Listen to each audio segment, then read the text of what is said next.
200 કિલોના ડ્રગ્સ મામલે તપાસનો ધમધમાટ ચાલી રહ્યો છે। આરોપી લાવવામાં આવ્યા પોરબંદર ક્રિસ્ટલાઇન ડ્રગ્સ જેવા પદાર્થ પણ લાવવામાં આવ્યા।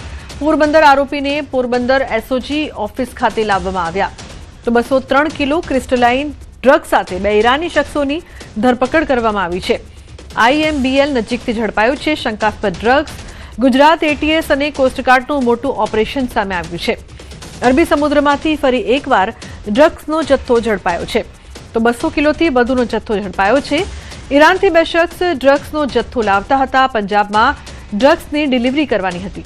સ્પીડ બોટમાં ઈરાનથી ડ્રગ્સ લઈ આવ્યા। પંજાબથી કોઈ વ્યક્તિ ડિલિવરી લેવાનો હતો। પોરબંદર જેટી ખાતે ડ્રગ્સનો જથ્થો લાવવામાં આવ્યો હતો। 203 પેકેટ્સ મળ્યા છે। સફેદ કલરનો પાવડર છે। એફએસએલમાં મોકલવાની કામગીરી શરૂ છે। બંને પાસેથી ફોન પણ મળી આવ્યા છે। 8-10 કલાક સુધી રાહ જોયા બાદ ઓપરેશન પાર પડ્યું। અબ્દુલ મજીદ અને અબ્દુલ સત્તાર નામના બે આરોપી પકડાયા છે તો 140 નોટી માઇલ કાપીને 8 કલાકની વોચ બાદ ઓપરેશન પાર પાડ્યું છે। આ પર્ટિક્યુલર કેસમાં સરપ્રાઇઝિંગ આ છે કે જનરલી આપણા કેસીસમાં બહુ રેર હોય છે કે બહુ સ્પીડ બોટ ઈરાનથી અહીંયા સુધી આવતી હોય।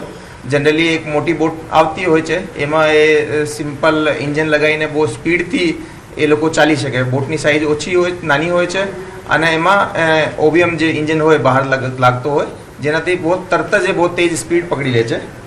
એના પાસેથી જ્યારે એની ચેકિંગ કરવામાં આવેલી તો 203 પેકેટ મળ્યા છે। 203 પેકેટમાં જે કેમિકલ છે એક વ્હાઇટ કલરનો પાવડર જેવો છે, જેને હાલમાં જસ્ટ બોટ અમારી જેટી ઉપર આવી છે, એનો એનાલિસિસ ચાલુ છે। એફએસએલ ત્યાં પહોંચી ગઈ છે।